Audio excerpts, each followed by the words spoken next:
Bismillahirrahmanirrahim. Qala mu'alif qadasallahu sirrah. Mana? Tekan dia. Surat 10 tak tekan dia. Ha? Perenggan mana?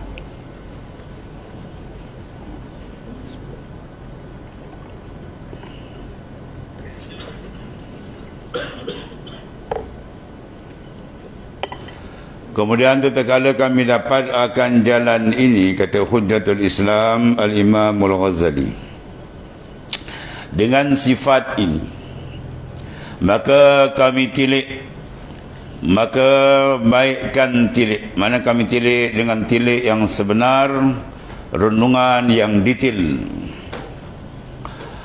pada kaifiat memutuskan dia, bagaimana nak menyelesaikan. Maknanya dalam perjalanan yang jauh ni, ya, perjalanan nak menuju ma'rifah kepada Allah Subhanahu Wa Taala yang penuh dengan ranjaunya, ujiannya, ya. Itu dah simbolikasi dengan ada 7 aqabah. Lepas itu, selamat dari itu, berjayalah dia duduk dalam maqam ubudiyah, kehambaan dia kepada Allah Subhanahu Wa Taala.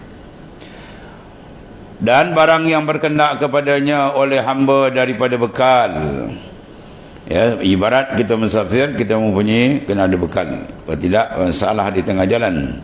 Dan senjata, mana bertemu dengan musuh, kalau dulu dengan senjata cara dulu, itu yang zahir. Yang ni bukan zahir, senjata dalam lagi besar, untuk berdepan dengan musuh besar dia, syaitan, nafsu, dunia dan sebagainya. Dan pegawai mana alat dia, dan tipu daya mana helah. Sebab perperangan adalah hibr hidah. Peperangan tu ada tipu daya. Macam mana kita nak, maknanya memainkan, melawan perangkap-perangkap musuh yang sangat licik dalam menipu maknanya. Mudah-mudahan dapat diputuskan, mana dapat diselesaikan segala akabah atau perintangan akan dia dengan semua tu keelokan taufik Allah Ta'ala.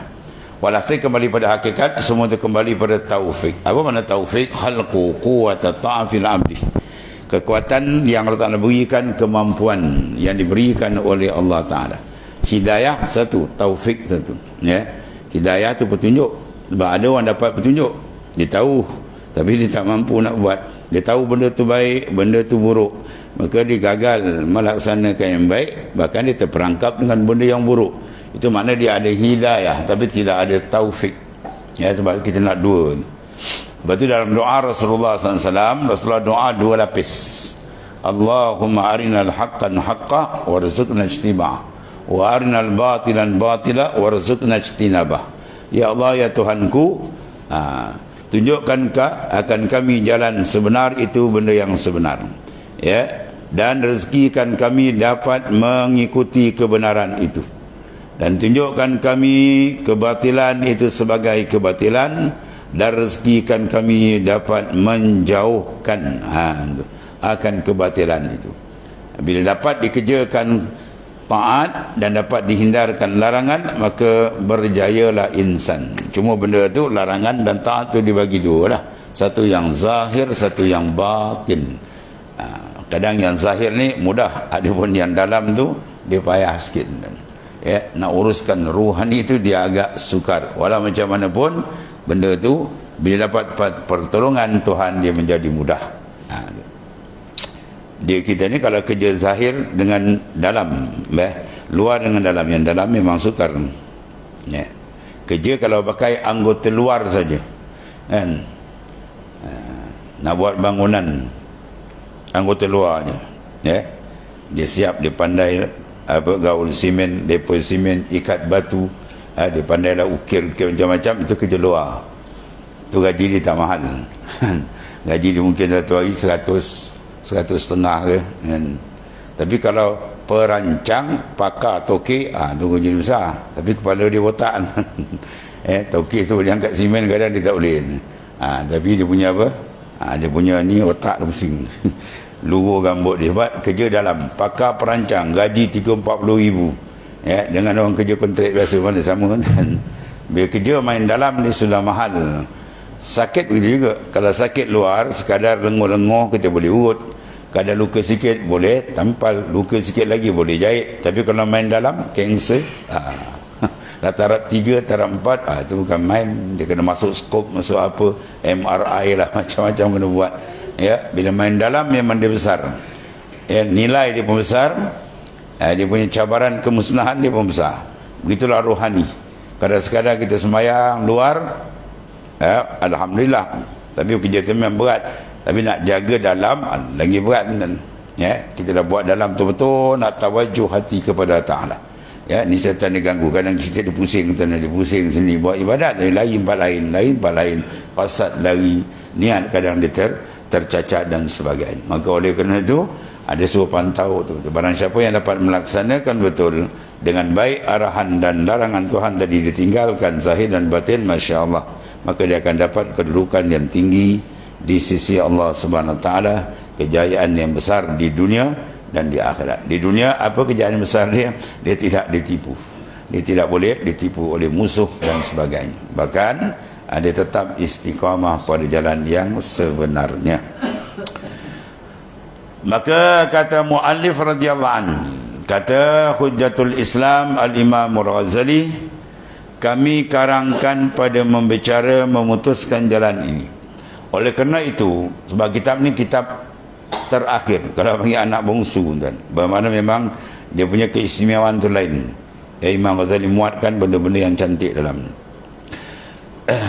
Kami karangkan pada membicarakan memutuskan jalan ini, Aqabah ni, dan menyatakan perjalanannya, ya, iaitulah beberapa kitab, misalnya seperti kitab besar Imam Ghazali ila Ihya Ulumuddin, tu, dan dalam kitab Asrar, dan dalam kitab Qurbah ilallahi ta'ala, dan lain daripada yang demikian itu, yang meliputi atas yang halus daripada ilmu yang sukar dan payah atas memahami orang yang awam, maka dicedera mereka itu padanya, dimasukkan mereka pada tak barang yang tiada mengelokkan dia pada.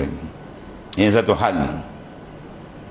Bila berdepan dengan benda-benda yang agak mahal, kadang-kadang ada orang-orang yang tidak memahaminya, ya, maka permata disangkanya kaca, atau sebaliknya kaca pula disangkanya permata. Maka nak mengenali ini satu hal. Sebab itu dalam perjalanan kerohanian yang tinggi ini, ada juga di kalangan orang-orang awam yang kadang-kadang memfitnah sebagai tidak betul atau maksud, kata Imam Ghazali. Jadi banyak benda yang kita nak lalui lah. Benda itu sengaja Allah Ta'ala jadikan sebagai ujian, ya. Orang awam kadang-kadang dia tak faham banyak, tapi dia punya cakap pun dia banyak, dia perasan dia banyak ilmu, itu susah juga. Di Negeri Sembilan dulu, ya, tuan guru kita almarhum Mufti Syekh Murtada, Mufti Negeri Sembilan. Jadi bila bulan Ramadan kan, orang tu sampai report kepada Datuk Mufti. Dia kata, Datuk, di kampung saya ni ada ajaran sesat. Dia dah hukum sesat dulu. Mufti tak hukum, dia dah hukum dulu. Mufti tanya dia, apa dia amalan dia? Dia semayang ni Tok, subuh 3 rakaat tu. Wah, Datuk kata, ni mesti sujud sejadah ni. Datuk pun tanya, hari apa? Dia kata, pagi Jumaat tu. Ni lagi clear dia. Ya. Ada macam mana dia semayang ni tu. Dia semayang, dia baca ayat panjang tu, lepas tu dia terus sujud, dia bangun dah 1 rakaat, padahal dah 1 rakaat lagi. Ni lagi. Dah macam tu. Macam tu lah tu. Betul lah tu, kau dah bodoh tu. Kau ni bangang tu kata. Itulah sujud sejadah sepanjang umur kau kata mana itu. Tak ada lah tu. Jangan kau salahkan orang sebarang. Tu yang terbaik tu kata. Nyak balik bodoh tu ni. Satu tempat tu macam tu juga tu ni. Dia buat tabligh datang buat semayang duha tempat tu. Heboh tu kampung. Lepas subuh dia semayang lagi lah. Ni semayang apa ni? Allah, kata ustaz tu kalau semayang duha, muka tak kenal berat kerja. Yang sedap ni tu dia heboh kedai kopi. Ni yang mana ada ajaran sesat ni. Ya, lepas subuh dia semayang lagi. Dia tak tahu semayang isra', ada semayang duha dan sebagainya. Nak ceritakan benda tu, jangan cepat. Maknanya, kalau benda tu kita kurang faham, jangan cepat mengeluarkan kenyataan. Ya, mentasbit benda jangan. Lebih dahulu kita cek atau kita semak. Dalam keadaan ilmu balaghah dia panggil tahrirul murad. Ya, maknanya kita menyentuh, mengambil akan murad sebenarnya apa perkataan orang.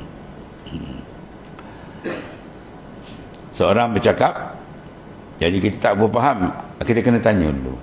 Tuan bercakap macam ni apa maksud?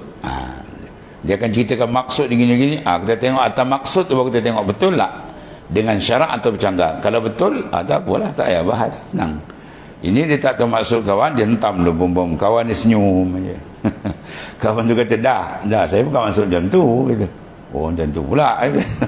Jadi jangan cepat terkam. Itu maksud dia. Apa-apa dia kena detail, kena fakta, kena dia. Begitulah di sini.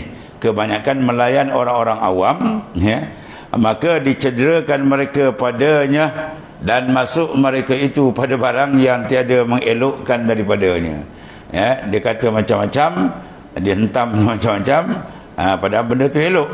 Permata mahal tu, dia kata ni batu apa dia jumpa kat mana, jumpa tu permata tu kata 100,000 lebih harga. Kita bagi dia pula kaca, wah ni bau cantik, kilat, rupanya kacau. Di sini kita hati mengukur. Serahkan pada mak nikam, orang yang pakar, ya. Begitu dalam urusan agama. Kalau fiqah, serah pada fuqaha, ulama fiqah.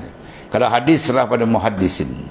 Kalau tafsir, serah kepada mufassirin. Tasawuf, serah pada muhakkikin, ya. Kalau usul fiqh kepada usuliyin. Kalau maknanya ilmu kalam, serah kepada tauhid, ilmu kalam. Mana masing-masing tu ada.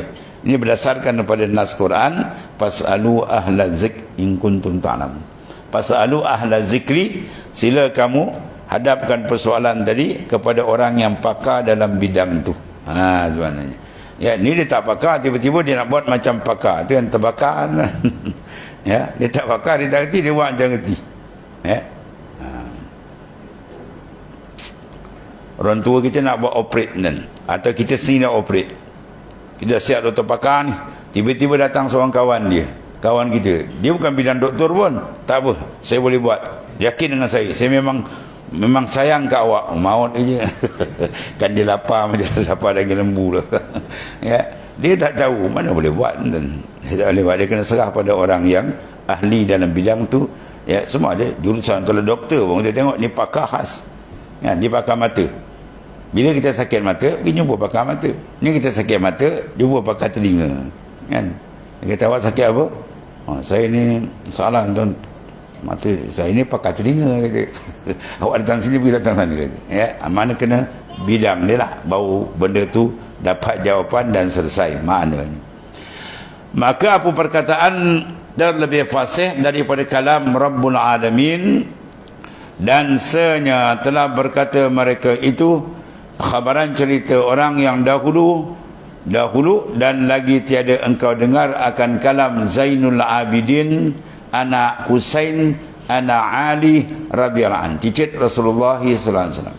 Perkataan cicit baginda sallallahu alaihi wasallam yang dikenal sebagai Zainul Abidin, nama dia Ali, diberi pangkat perhiasan abid, ahli ibadat. Sebab apa? Dia semayang satu hari 1000 rakaat dan kita kena terawih 20 pun mengah. Dengar surah ni buat terawih baca Quran, satu juz, dia lari cari surah baca inna ataina. Surah ni maut, dia kata. Pasal pasal panjang kan, kalau saga tu dia jauh lah. Ya, ini dia boleh apa? 1000 rakaat dan masya-Allah. Mana rahsia dia? Belakang dia. Kenapa yang ni boleh buat? Kenapa orang ni tak boleh buat? Kenapa si A boleh buat? Kenapa si B tak boleh buat? Kat mana Swiss dia? Kat mana masalah dia? Kan di belakang dia cerita lah. Tu. Apa kalam cicit Rasulullah SAW? Si Ali Zainal Abidin, inni la aktumu min ilmil jawahirahu kay la yaral haqqu zu jahlin fayaftatinah. Ya Rabb, ya rubba jawharin ilmi law abuhu bihi laqila li mimman ya'budul wasana walastahalla rijalun muslimuna dami yarawna akbaha ma ya'tunahu hasana wa qad taqaddama fi hadzal abul hasan ila al-husaini wa wassa qablahu al-hasana. Artinya bahawasanya aku usahanya menyembunyikan dari ilmu itu akan permatanya. Kata siapa ni? Cicit Rasulullah SAW. Mana ilmu tu aku tak buka semua dia kata. Ya. Dia ada ilmu yang wajib kena buka semua. Bahkan jangan ditutup. Kalau disembunyikan dia akan dilijam, dikekang dengan kekang api neraka di akhirat. Itulah ulumul syariah. Ilmu syariat semua perlu. Ilmu tauhid, ilmu fiqh, ilmu tasawuf, sekadar basic tu, itu semua perlu fardu ain. Itu jangan ditutup. Dia kena dedah dan dia kena ajar pada orang yang berkendaki kewajipan fardu ain. Itu tak boleh buka. Ada pun yang lebih daripada itu, masuk dalam akhwal rohani, futuhat, fuyudat dan sebagainya, itu dia kena tengok ahli. Ya. Sebab Rasulullah SAW pun bila bai'ah saja dia tanya, ada tak orang luar? Kemudian sahabat kata, la ya Rasulullah. Ya, fa amarahu bi ghalqil bab. Rasulullah marah tutup pintu. Tutup pintu tu. Bermakna ada benda sir. Ada ilmu umum, ada ilmu untuk ahli dan ada ilmu khusus untuk dia saja. Itulah luasnya maknanya ilmu Islam tu, masya-Allah. Jadi sesungguhnya aku menyembunyi, mana aku tutup, aku tak buka. Ilmu tu permata dia, hakikat yang dalam aku tak buka melainkan pada ahli dia. Supaya apa tujuan tu? Supaya tidak melihat orang jahil, maka jadi kena fitnah. Mana kalau orang tak faham, takut fayaftatina, dia teruji, terfitnah, dia teruji, lalu dia menuduh tidak betul, padahal benda tu tinggi kedudukan dia. Kemudian dia kata, ya rubba jawharin ilmi law abuhu bihi. Hai, beberapa banyak permata ilmu, jikalau aku nyatakan, lau abuhu bihi, aku buka semua, laki lali mimman ya'budul wasana, nasaya dikata bagiku engkau orang yang menyembah berhala. Ya, engkau ni syirik dengan Tuhan. Engkau ni kafir, orang kata. Ya, banyak sekarang ahli-ahli zahir, ya, yang mengkafirkan orang-orang ahli hakikat macam-macam, sebab dia tak faham sebenarnya. Saya selalu cerita satu sahabat saya tadi, seguru dengan Mu'alim Haji Abdul Wahid tu, dia kerja pejabat agama arwah dia, Ustaz Yaakob namanya tadi. Jadi budak-budak yang balik Mesir baru-baru ni kat pejabat agama tu, dia buat satu hal. Dia ambil ni kitab Ad-Durun Nafis, kitab yang dikarang oleh Syekh Muhammad Nafis, wali besar tu. Dalam kitab tu dia ada sebut benda-benda agak pelik, yang kalau sekali faham kita faham, tak faham. Dan ini dalam kitab dia kata apa? Lau hatarat li fi siwaki iradatun qadaitu biriddati. Kalau sekiranya terlintas hatiku 1 minit 1 saat dia lalai, aku hukumkan diriku dengan riddah. 1 saat dia aku lupa Tuhan, hukum dia murtad. Jadi budak pejabat agama balik mengaji 45 tahun baru ke Mesir. Dia kata, ini apa kitab lupa Tuhan murtad ni? Mana syariat ni? Salah kitab ni. Ni kita ni bercanggah dengan syariat. Mana ada hadis sahih mengatakan terlupa Tuhan jadi murtad? Kalau itu habislah orang murtad. Kan? Dia buat satu program, dia nak bahas kitab tu, nak ambil keputusan di Pulau Upi. Dia nak buat Pulau Upi. Bila Ustaz sahabat saya tadi, dia dengar, dia panggil budak-budak ni. Dia kata, kau kenal tak Syekh Muhammad Nafis ni? Ya, ulama-ulama pondok tu besar semua baca kitab ni berpuluh-puluh tahun, dibaca di masjid apa semua, tiba-tiba kau nak kata salah. Kat mana salah dia tu? Dia kata, inilah, dia kata, ni kalau lupa satu murtad, mana ada hukum syarak gini? Ustaz Yaakob bertanya, murtad engkau faham tak? Murtad lah, ada berapa bagi murtad? Ya murtad lah, murtad ada bagi 2 bangang gitu. Kena bos biji kata. Ya. Ada murtad hakikat, ada murtad syariat, ada murtad makam. Yang dikendak ke sini murtad makam, bukan murtad yang kau faham. Kalau murtad yang kau faham tu tercabut iman, bukan tu maksud dia.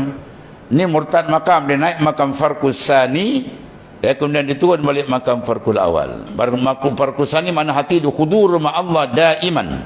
Hati kekal sentiasa dengan Allah. Hebat kan? Bila dia lalai, boom, jatuh balik. Tu masuk murtad tu. Murtad dia jatuh pada peringkat awam balik. Bukan murtad tercabut iman. Oh macam tu. Macam tu lah, bodoh. Batal tu majlis. Program batal. Tu masalah tu. Jangan terekam sebarang. Bila orang tanya, dia kena tahu istilah. Sebab fiqh ada mustalah dia, tasawuf ada mustalah dia, hadis ada mustalah dia. Ya, ada istilah-istilah yang digunakan dalam tiap-tiap fan. Mana tiap-tiap ilmu tu mana? Tu. Veteran tu baru dia orang senyap. Azul sini juga sekali pintah dia kata gitu, habis. Ya. Tu. Macam kalam halal tu kan, ma fi jubbati illallah. Tak ada dalam jubahku melainkan Allah tu. Wah. Ni orang kata jubah, Tuhan duduk dalam jubah, kapir lewat tangkap. Sampai dihukum pancung kan. Habis Syekh Abdul Qadir Jailani, ulama besar, ulama sufi besar, ulama syariat besar, dia kata kalau adalah halat dalam zamanku nasi aku ambil, aku pelihara dia. Dia sebenarnya halat dalam keadaan ghalabatus syuhud. Makna dalam tekanan nur itu terlalu kuat dengan Tuhan dihilang yang lain. Dia maksud dia bukan Tuhan duduk dalam tu. Maksud dia apa? Ma fi jubati, tak ada dalam semua keadaan, semua tu dalam kuasa Allah Ta'ala. Mana ada benda lepas kuasa Tuhan kan? Tu. Jadi maknanya bila dihukum gitu, baru orang faham bahawa sebenarnya maksud halat tu lain. Dia kadang-kadang kalam tentang dia, istilah sufi dia benda ghalabah, terlampau kuat dia punya apa perasaan tu, dia bercakap dia tak perasan, dia panggil sabkul kalam. Tu dalam hadis sahih ada. Kalau tuan-tuan buka hadis kitab, biasa tuan-tuan ada belajar kitab, saya rasa dah habis katakan kitab hadis Imam Nawawi, Riyadhus Salihin. Dalam kitab Riyadhus Salihin, tuan-tuan buka dalam bab taubah, dalam bab taubat, di dalam tu hadis sahih diceritakan bahawasanya Allah Ta'ala terlebih gembira lebih daripada seorang laki-laki yang berjalan di padang pasir yang sangat luas. Orang Arab kan bila jalan lautan padang pasir, dia akan bawa bekal cukup lah, dengan air dia semua. Kalau putus siap-siap boleh mati kan. Jadi dia pun berjalan di padang pasir. Dalam keadaan dia letih tadi, jumpa sebatang pokok di tengah-tengah lautan padang pasir, sebatang pokok. Dia pun bersandar situ, rehat lah. Dia pun rehat, terlelap, dia buka mata, kuda dia hilang kan. Atas kuda tu lah dia punya bekalan air, makan dan sebagainya. Dia punya susah, dia cari keliling, dah habis dah. Orang panggil dah letak habis dah. Dia rasa mungkin dia akan mati dah. Dia rasa dia akan mati. Dan dia kata, biar kalau mati, biarlah aku mati dekat pokok ni. Kalau orang lalu, mudah-mudahan orang jumpalah mayat aku. Sampai peringkat tu. Dia pun pergi dekat pokok tu, dia bersandar. Bersandar terlelap, letih kan. Dia buka aja mata, tengok kuda ada kat depan dia. Kuda yang lari tadi ada kat depan dia. Wah, berlakulah benda ni. Daripada syiddatul farah, terlampau gembira. Apa dia kata? Alhamdulillah anta abdi wa ana rabbi. Engkaulah hamba-Ku ya Allah, akulah Tuhanmu ya Allah. Dia tak perasan, terbalik. Dia cakap tu terbalik, terlampau gembira. Dia cakap dia terbalik. Dia kata engkaulah hamba, akulah Tuhan. Bukan dia cakap sengaja, kalau sengaja kufur. Syiddatul farah. Ini banyak terkeluar kalam-kalam sufi. Bila nur terlampau kuat tuan begitu, kadang-kadang terlepas kalam-kalam. Itu terlepas ma fi jubati illallah. Dan dia merasakan tak ada lain, semua dalam kontrol Tuhan. Itu benda-benda tu yang dia kena faham. Sebab tu dia kata sini, kalau aku buka dengan cerita kawan tuduh aku kufur, padahal maksud dia bukan begitu. Dan saya mengharus lelaki muslimin darahku. Saya mereka kata ini dah halal, darah ni halal kan. Sebab dia kata Tuhan bertempat, padahal bukan begitu. Walastahalla rijalul muslimin nadami. Dia menghalalkan akan darahku. Melihat mereka yang terlebih jahat, barang yang mendatang dia keelokan, barang tu elok sebenarnya, tinggi makam tu. Tapi kalau dia tak faham, dia menuduh sesat. Dan sebenarnya telah terdahulu pada bicara ini Abu Hasan pada Husain yang berwasiat dahulunya. Itulah pesanan wasiat daripada cicit Rasulullah sallallahu alaihi wasallam. Masya Allah, luas ni ilmu Allah Ta'ala ni macam-macam. Walhasil rujuk pada ahli. Itu yang pertama sekali lah. Apa-apa masalah pun rujuk pada ahli. Kalau sufi, kena tanya muhakkikin, ulama-ulama tasawuf yang betul-betul berpengalaman, yang menjalani jalan tu. Kalau tidak, nanti kita jumpa cari jalan, payah nanti. Satu. Yang kedua masalah ni, budak-budak akhir ni tuan, mengaji, belajar tak berapa lama, tapi duduk dabik dado rasa macam alim besar. Itu masalah. Ngaji duduk kampung dekat sini, dalam negeri 10 tahun, pergi Mesir 4-5 tahun, balik dah macam jadi mujtahid. Tendang Imam Syafi'i tak nak pakai. Terutama kalau mengaji Umul Qura kat Wahabi, kat Mekah, tempat Wahabiyah tu lagi dah parahan. Mekah, Madinah, balik terkajang Imam Syafi'i. Kami tak pakai Imam Syafi'i, kami pakai Rasulullah. Wah, habis Imam Syafi'i tak pakai Rasulullah. Kadang-kadang kita tengok ketawa, wah dia geram motor. Ya, nampak dia punya masalah. Sebab tu Sayyidina Ali dia sebut tuan, syarat nak dapat ilmu tu dia kata, akhi lan tanalal ilma illa bisittatin sa'umbika bayanin an tabsiliha zakain wa khilsin wa ijtihadin wa bulghatin nasihatu ustazin. Yang akhir ni tuluz zaman. Wahai saudaraku, engkau tak akan dapat ilmu, mana kau tak jadi alim sebenar, kecuali 6 syarat kau kena ada. Zakain, kena cerdik, yang pertama. Ya, masyarakat Melayu kita pula, kadang anak dah 3 kali SPM, dah tak boleh pergi, baru nak hantar ke pondok. Arwah tunggu je kata dah masuk tong sampang, kau hantar kat aku.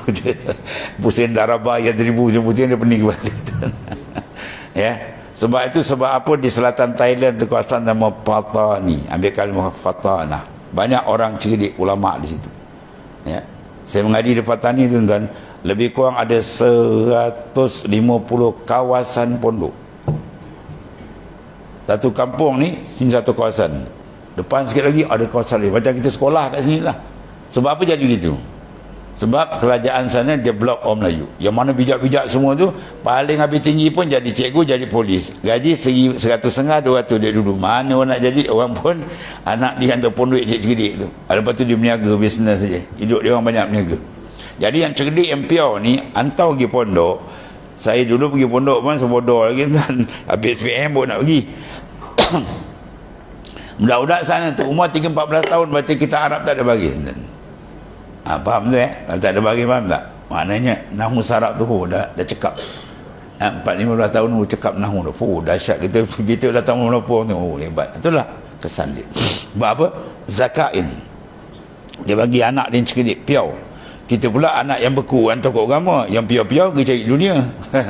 Yang nak mengumpul macam-macam. Itu masalah.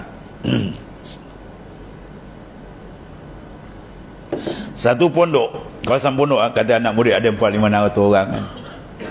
Situ je kadang-kadang 3 tok guru dia, tok guru besar, kepala telaah yang bantu guru, yang mengaji 20 tahun semua 4-5-6 orang. Bayangkan kalau segi kawasan pondok tu beratus macam tu. Itu yang turun Fatani.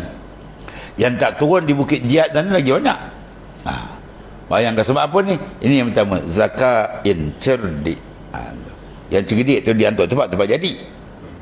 Ya, kita kadang budak tak jalan, kita jangan salahkan cikgu pun. Kadang-kadang budak tu memang tak boleh jalan. Puas cikgu bantai pun tak boleh jalan ke, menyakit ke kan, nyanyi ke budak. Itu satu. Zakain wa hirs. Hirs makna betul-betul dia ada semangat, tamak nak mengaji ilmu. Ya, tuan guru saya kan, masa dia hantar ke Mekah, bapak dia hantar, bapak dia apa alamat, tuan tunjuk alamat, anak dia ni akan jadi alim besar dia orang ni. Ya, alamat dia apa? Di kebun dia tu dia tanam pokok apa nama tu? Pokok nanas. Nanas tu besar buah tempayan kan. 2 biji kembau. Besar nanas. Tak pernah jumpa kan. Tu isyarat, Allah bagi isyarat anak dia dua dihantar tu akan jadi orang yang alim dan balik tu memang alim besar. Buka pondok semua kan. Itu hirsin.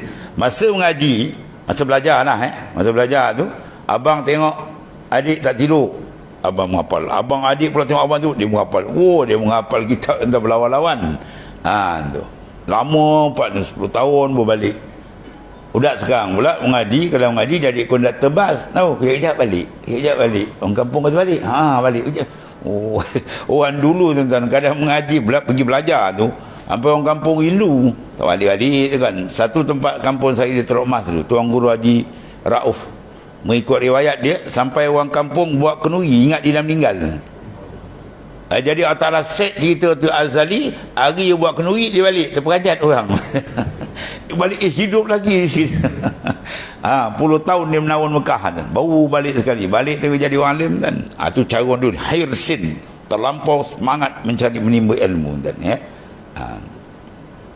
Banyaklah kalau nak cerita kat petani masa tengah dia hebat-hebat dia orang tu.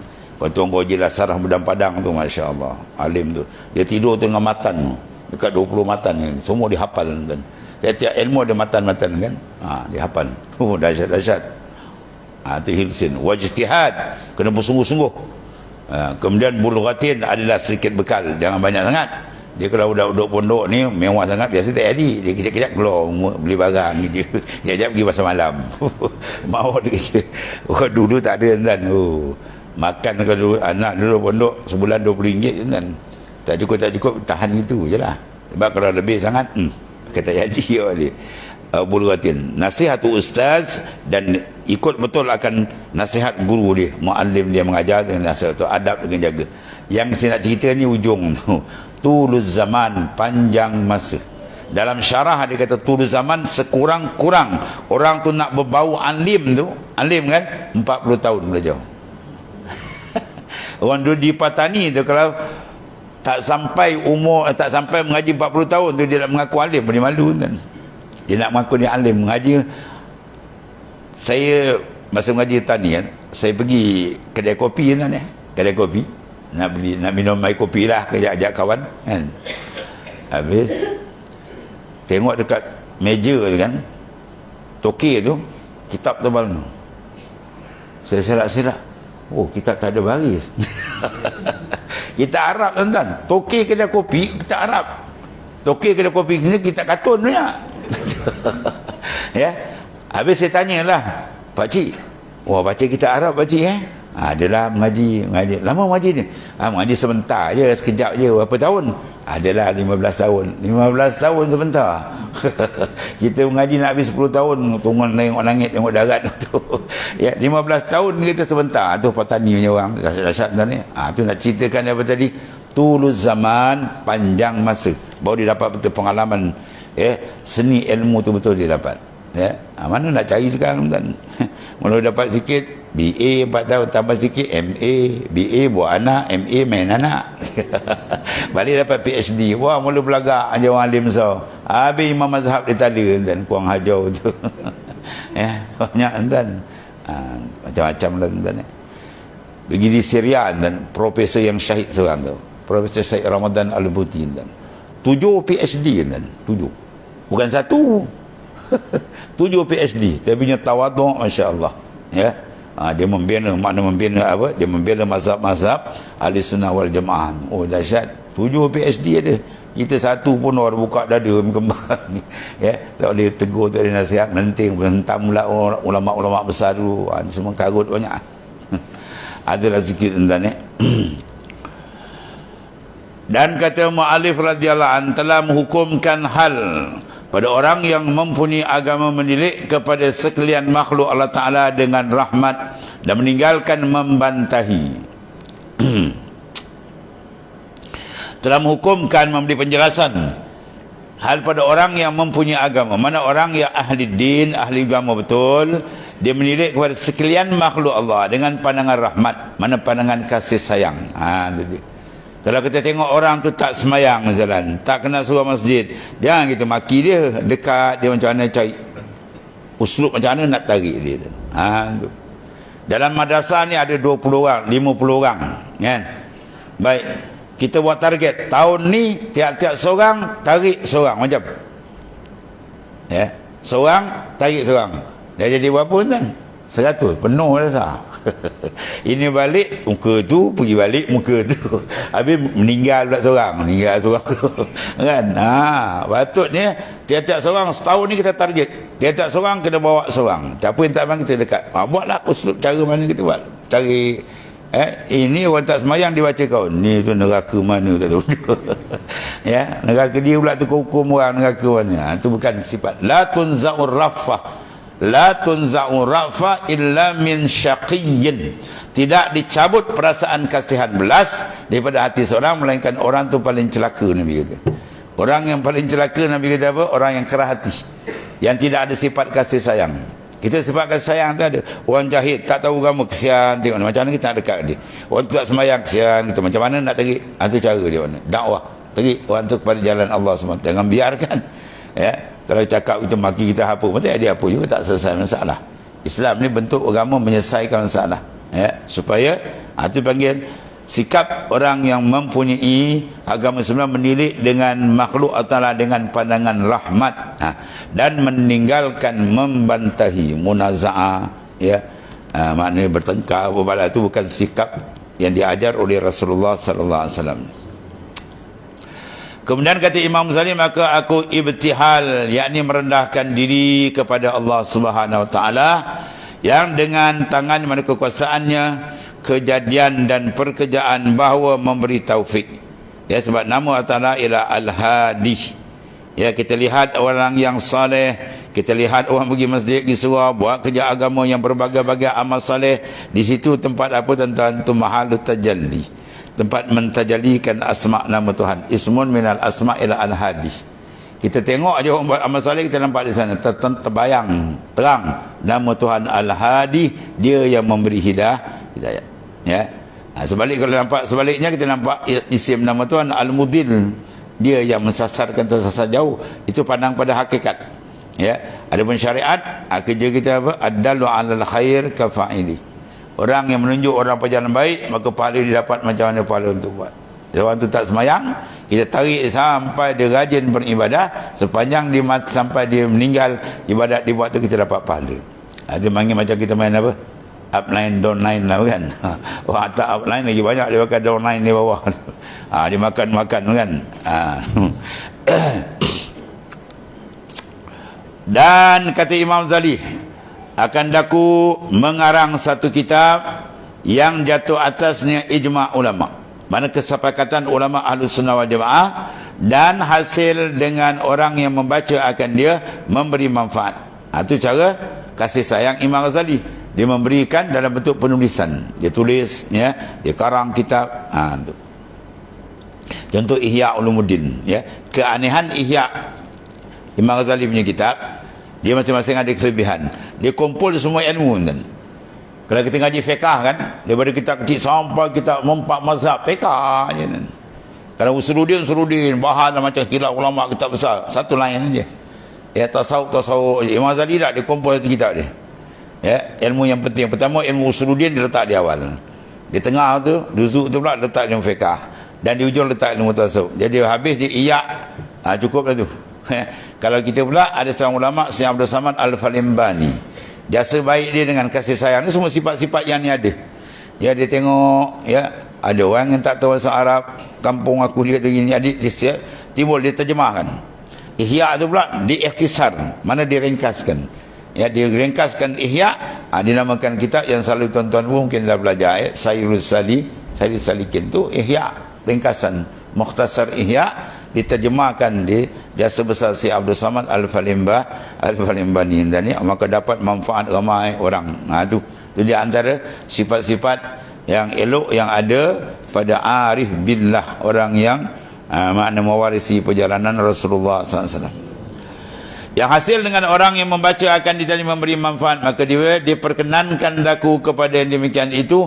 Tuhanku mana Ta'ala perkenankan hajatku, kata Imam Ghazali, dan memperkenankan orang yang muttarrin, mana orang yang dalam kesusahan apabila meminta.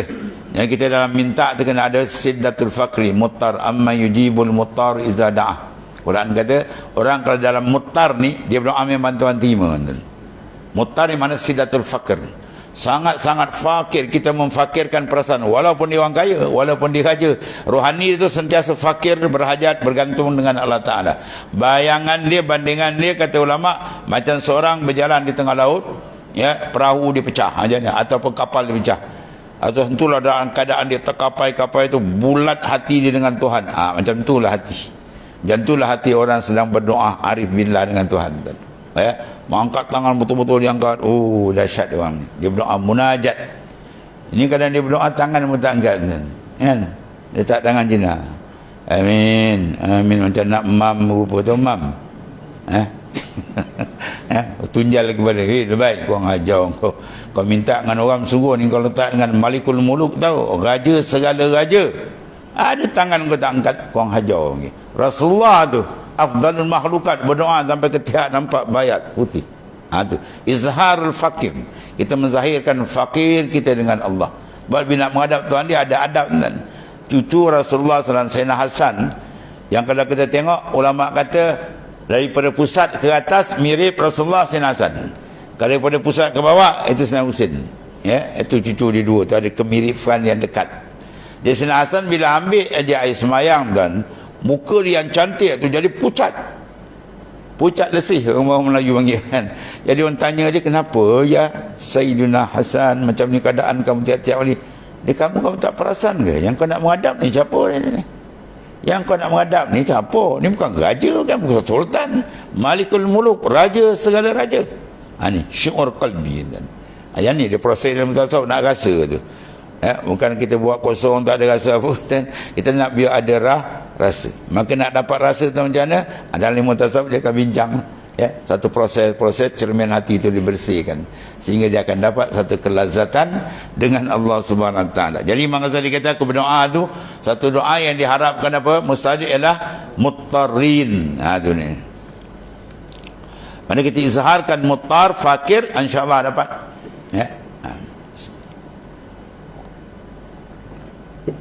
Dua orang datang ke rumah kita tuan, minta bantuan. Seorang tu datang dengan pakaian dia buruk, ada koyak, selipar pun tak pakai, bukan jalan pun terhuyung hayang. Pergi salam kat rumah kita, agak-agak kita bagi tak? Bagilah tuan. Sebab dia dah izharkan fakir, dia dah zahirkan fakir tu. Saya masih duduk di Terengganu tadi, dekat rumah mentua adalah satu orang daripada Myanmar tadi. Orang Myanmar datang, perempuan, kesian. Dia cerita dia keluarga semua dah kena bunuh, dah mati kena bunuh. Dia di jalan tu dah tua, umur dah lebih kurang 60 lebih, terhuyung hayang. Kita test dia, kita ajak naik. Dia pun naik takut-takut. Biasa orang bagi duit kat luar dia. Naik kata. Duduk. Kita bentangkan saprah semua kan. Kita bagi dia makan nasi ayam semua sedap tu. Dia tengok, dia jeling, dia ke tidak. Makan sila makan tu. Dia makan lepas tu kita bagi dia duit semua kan. Dia berdoa, saya ingat dekat 20 minit kan. Dia menghadap ke belah, dia menangis wujud-wujuhan tu. Dia nak tengok aja macam mana tu. Orang yang muttar bila dizahirkan fakir dia macam tu. Begitulah kita dengan Allah Ta'ala. Dan berdoa tu kalau ada memang cepat doa tu dapat. Kita rasa fakir kita. Sebab bila fakir kita tunjuk, layak innamas sadaqat lil fuqara. Sungguh sedekah dia pergi pada orang fakir. Jadi fakir qalbi dengan Tuhan berilah benda tu. Tapi kalau dia datang minta sedekah, pakai beg Jansbon, topi bareta kan, pakai sweat mata ribbon, pakai blue jacket, kita tendang atas bawah. Kau ni selamat kau ubat tu. Kau nampak je pegawai, ingat kau nak buat siasatan apa? Rupanya tak sedekah, kita tengok. Dia tak zahirkan fakir, tak layak dia bagi kita untuk bagi. Ni apa sedikit pun.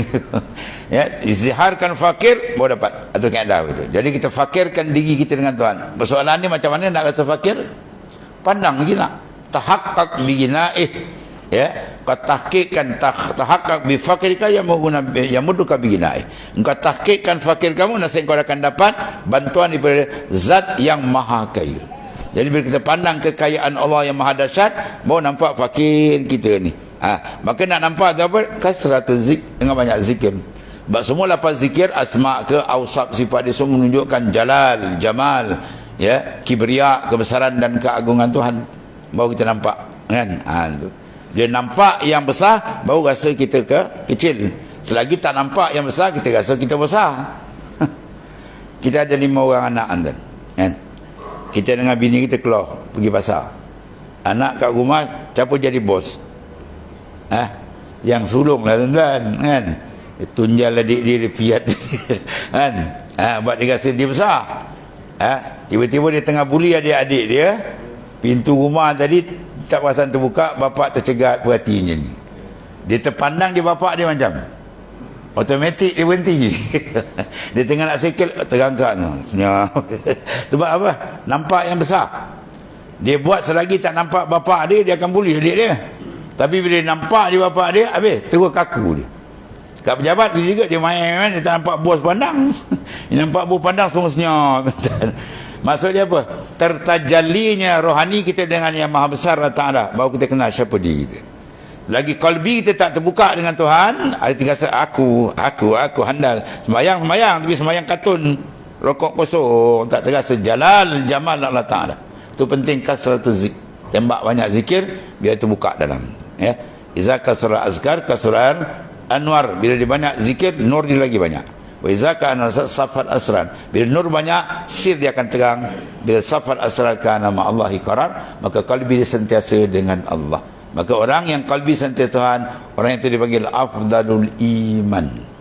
Ya, antakmullah, afdalul iman anta'lamallaha haitsuma kunta. Iman paling hebat engkau sedar akan Tuhan di mana saja kamu berada. Dia pusing-pusing banyak tu kenapa? Banyak zikrullah tu banyak. Insya-Allah dia akan terbuka sikit-sikit. Tu.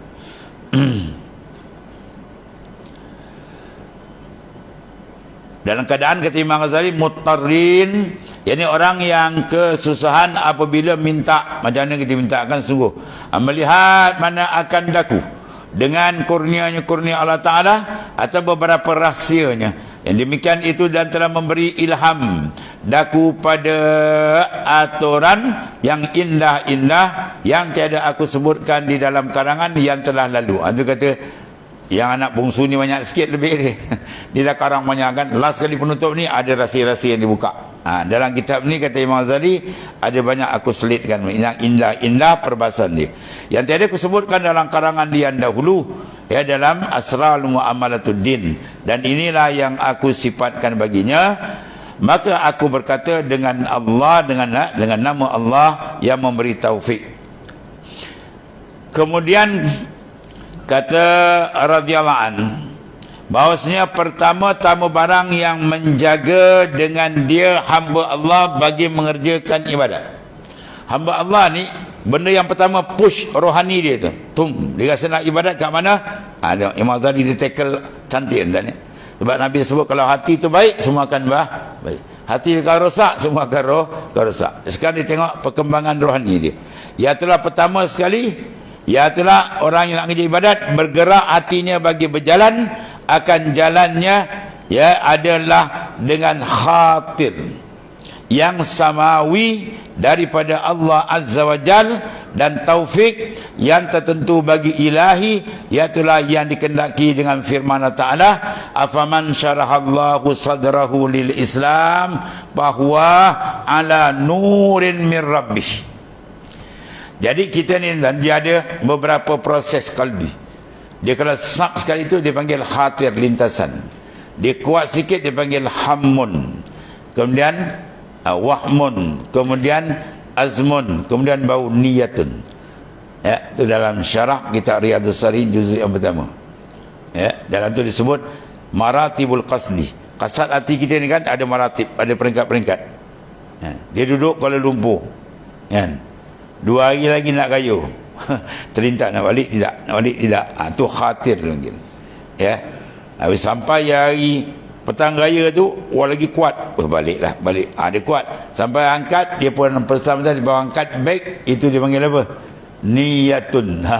Maknanya qasdu syai' muqtarinan bi fi'li inda Syafi'iyah, isi mazhab Syafi'i itu. Itu makna hati. Jadi sebelum sampai niat dan gerak ni, ya arif billah dia tackle mana tuan? Khatir tu. Hati kita terlintas kat mana dia jaga tuan. Dia pergi kat mana tu? Kalau baik okey dia follow. Kalau tak baik snap dia cepat cut. Dia tak ada biarkan haya jauh terlajak hak payah. Kalau nak pusing balik nak riba balik payah.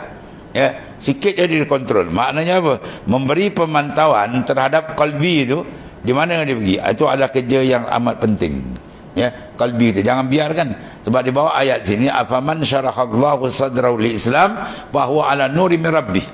Maka tidakkah orang yang dibukakan qalbi Ta'ala bagi Islam, maka ia atas nur dari Tuhannya. Ya, ini 8 nur. Dalam ulama sufi sebut nur aslinya ayat di antara dia. Afaman syarahallahu sadrah. Jadi lapisan hati kita ni, yang pertama dipanggil sadar, sadrun. Ya. Bawah ni sikit dia panggil qalbun. Ya, sadar, sadrun, qalbun, fuad, ya, syarab, lub, sir, peringkat-peringkat. Qalbi kita yang sama ni, hakikatul insan, hakikat insan yang sama, diri kita ni. Ya, yang bercakap ni siapa dia tuan? Yang bercakap ni siapa? Wah, ni lain macam soalan. Yang bercakap yang luar yang dalam. Yang dalam bercakap roh. Kalau dia keluarkan kita boleh cakap tak? Malaikat maut pisahkan roh dengan jasad tegang? Ya, dan saat tu kita akan rasa ada mulut tak boleh bercakap, ada mata tak boleh melihat, ada telinga tak boleh mendengar, ada kaki jalan, kaki tangan tak boleh bergerak. Bila dia tu keluar, dia tu dipanggil hakikatul insan, latifatul rabbaniyah nuraniyah. Itulah dia ni. Jadi peringkat lapisan pertama, ketika dia liar dari itu, dia panggil sadar. Itu lapisan pertama. Bila nur Islam tu masuk, dia pum ke dalam, maka dia dipanggil muslim orang tu. Kalau dia tendang balik, Rasul panggil, tendang balik, itu yang Quran sebut awal surah Baqarah. Ya, sawa'un alaihim anzartahum am lam tunzirhum la samanya mereka ni, kau beri peringatan ke tidak Muhammad, apa dia tak beriman. Ini tak masuk dalam dan cahaya Islam tu tendang balik. Tapi kalau dia masuk pum ke dalam aja, itulah cantik. Itu dia kata bahwa ala nur, dia berada dalam nur iman, nur Islam dan segala nur yang lain Tuhan bukakan. Dia pergi kuat lagi, dia riyadhah mujahadah, bersihkan kalbi, dia naik peringkat qalbun. Ya, peringkat qalbun tu dalam hadis yang bawah ni, inna nurah iza dakhalal qalba infasaha wa ansyarah. Nur tu bila masuk, nur iman, nur Islam tu, kekuatan keiman tu masuk dalam, maka hati tu akan luas, lapang dan terbuka, tenang. Lalu sembah di kalangan sahabat, orang mana sahabat, adakah tanda ya Rasulullah, ya, hati kami ni ada nur tidak? Ini satu lagi dan, ya, satu lagi hadis. Rasulullah jawab, na'am. At-tajafi an daril wurud, satu, wal inaba ila daril khulud, dua, wal isti'dad lil maut qabla nuzul maut, tiga. Dalam hadis lain banyak, tapi dalam hadis ini kita cek tanda nur tu ada tidak dalam qalbi kita. Rasulullah bagi tiga tu. Yang pertama, at-tajafi an daril ghurur, hati dia sudah renggang, meninggalkan daril ghurur, mana negeri yang menipu daya, mana urusan-urusan duniawi dia yang bentuk menghalang dia dengan Tuhan, dia buat kes dengan Tuhan, semua ditinggal. Mana dia ambil dunia yang memberi manfaat, dia tak ambil dunia yang memberi mudarat lah. Itu maksud ringkas ni lah, ya. Makna dunia tu ada dua, satu dipuji, satu dicela. Kalau kita ambil dunia kena cara dia, kena pengurusan dia, Masya Allah, dia tinggi kedudukan di sisi Allah Ta'ala. Tapi kalau dia ambil dunia dengan nafsu, guna dunia dengan nafsu, mati dengan bersama nafsu, habis tu rosak. Satu. Yang kedua, wal inaba ila daril khulud, hati dia Tuhan buka, inaba dia kembali kepada negeri yang kekal. Duduk mikir ni, kalau malam ni malakul maut datang, Allah, duduk aku dalam alam barzah. Ya, yang paling lama sekali duduk alam barzah je apa? Nabi Adam alaihissalam. Sampai sekarang tak bangkit kan? Rasulullah dalam 4,100 tahun lebih tak bangkit lagi. Imam Ghazali dah beratus tahun tak bangkit lagi. Duduk atas dunia berpuluh tahun, tak sampai 100 tahun pun kan? Alam barzah lama tu duduk fikir, apa kita nak buat di sana tuan? Kalau tak cukup bekal kita nak handle atas dunia, umur kita 100 tahun pun nak bagi lega sikit pun, oi, ya, botak kepala kita. Ya, duk kerja sana, adjust nak bagi sedap sikit.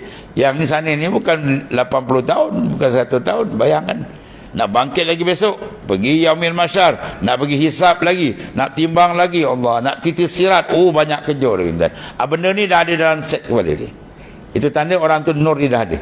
Kalau tak ada nur tu, dia ada apa? Lawan nur, nar. Kepala dia panas, macam mana aku nak impun lagi ni dah banyak dapat, macam ni nak banyak lagi kan? Itu kerja dia. Yang dah ada kat dia 7 keturunan tak biar makan, boleh kejar lagi. Itu kalau dah panas, ya. Itu yang kedua tanda dia. Dan ketiga, isti'dad lil maut, lalu dia membuat persiapan maut sebelum datang kematian dengan amal saleh. Ya, tuan-tuan datang surau, datang masjid, pergi ibadat sana, semua dah ada nur kan? Kalau tak ada nur, tak masuk surau ni. Ya, semua ada nur. Cuma nur tu beza dia lah, power je lah. Ada nur tu 60 watt, ada 80, ada 100, ada macam spotlight kan. Jangan macam nur macam lampu tidur dah. Alah, asipal Jepun tukar mana sarung tu. Dah bateri dia setahun tak ganti. Bawa mentul turun malah. Jadi kita apa? Tambah nur. Ziyadatul amal tadullu ala ziyadatul iman, wa ziyadatul iman tadullu ala ziyadatul anwar. Bertambah ibadat, bertambah iman, nur hati dia lagi terang, lagi terang. Mana sedap kita bawa kereta terang atau malap kan? Tengok kawan aku kereta malam putih kelip malam kan. Marilah naik. Tak apalah kau jalan dulu tu. Pada kau sembat tiang elektrik kacau kan. Kita bawa kita laju terang. Wah, sedap kan ya. Begitulah kita memandu dalam perjalanan kehidupan kita sebelum malakul maut sampai. Bila nur iman tu terang, masya-Allah. Senang ya. Kita akan dapat berjalan dengan cantik. Maka di sini Rasulullah beri 3 tanda lah ya. Hati dia sudah terlenggang dengan dunia yang menipu daya, dan dia banyak dah mula memikirkan kedudukan banyak dan persiapan dia akan buat. InsyaAllah mudah-mudahan Allah Ta'ala sentiasa menambahkan ya terang nur dalam iman dalam kalbi kita, sehingga kita balik besok insyaAllah terang di sana. Wallahualam. Bismillahirrahmanirrahim. Alhamdulillah wassalamu ala sayyidina Maulana Muhammad wa inna khaira kullahu bi yadi wa anta bina. Alhamdulillah. Subhanakallahumma wa bihamdika.